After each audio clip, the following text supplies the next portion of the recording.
Konflik knaag aan 'n mens. Dit betrek jou hele lyf. Dit ontstel nie net jou gedagtewêreld nie, maar gaan sit iewers in jou maag, jou stywe spiere, jou hart. Dit oorskadu jou wakker en jou slaap. Sommige mense hardloop weg van konflik en vermy dit ten alle koste. Ander vries en nog ander val aan. Ons kies nie om konflik te hê nie, maar dit gebeur.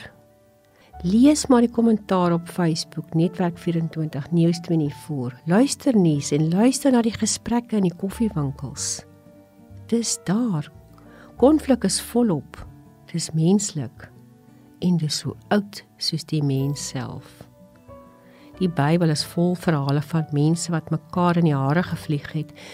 Dink maar net aan Kain en Abel, 2 broers wat in dieselfde huis met dieselfde ouers groot geword het, wat mekaar nie vertrou nie.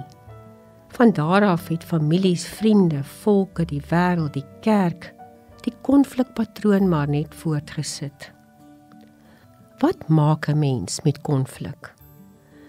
In Handelinge en Galasiërs lees ons hoe Paulus oor konflik praat. En daaruit kan ons die volgende leer. Staan 'n entjie terug. Kyk van ver af, van bo af, met perspektief na jou situasie en na jouself. Is dit regtig so 'n groot rede om te verskil? Of is dit van bo af gekyk eintlik so 'n klein, nie belangrike ding in die groter geheel?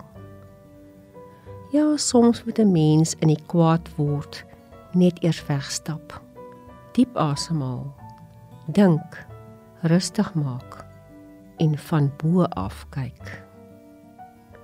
Onthou dan ook, julle is saam in hierdie situasie. Dis nooit net een wat konflik veroorsaak nie. As daar konflik is, dink aan wat julle gemeenskaplike fundament is. Wat die dinge is wat vir julle regtig belangrik is, waarop julle verhouding gebou is, of wat maak dat julle kan saamwerk. Vra jouself dan ook, kies ek liefde en vrede, of kies ek om reg te wees? Onthou maar ook, daar kan ook altyd iets goed uit konflik kom, afhangende van hoe ons na mekaar luister, hoe ons daarop reageer en waarna ons uiteindelik streef. Hier teen die einde van die jaar het konflik nogal 'n manier om kop uit te steek, want ons is almal moeg. Die jaar was lank. Ons het almal soort van ons energie van mooi met mekaar wees en beleef wees al opgebruik.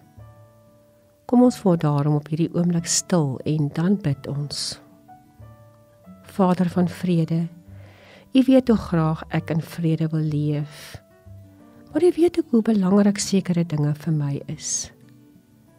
Vandag bid ek vir U soort hemelse perspektief en die onderskeidingsvermoë om te weet wanneer om te doen wat gedoen moet word en wanneer om eenvoudig vrede te kies.